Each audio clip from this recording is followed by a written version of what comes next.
Let's talk about portfolio construction and diversification. How we think about correlation, factor exposure, or dynamic hedging, and can AI truly improve multi-manager or multi-strategy allocation? Everybody. I think that it can help us look at correlation analysis and do everything from dynamic hedging to helping you specify which components you want in those hedges, in addition to how to size them. But then it's also introducing correlation risk on the other side of the coin, given this thematic.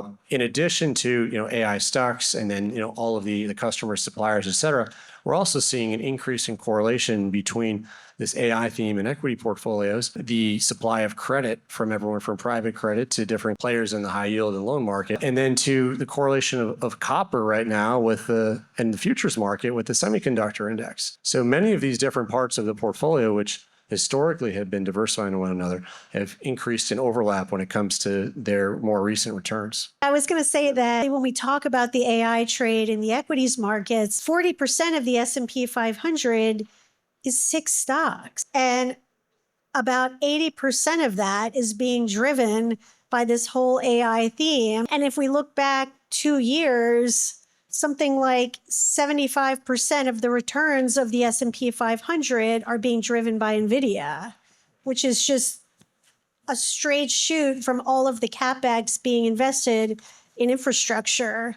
And that infrastructure investment, one of the questions I get asked a lot is, what's the goal of that? And how does that impact financial services, LLMs? And that is ultimately, I think, what gets us to that much better, much higher form of compute that is going to enable things like intuition, common sense, elements of creativity to start to be embedded into artificial intelligence process.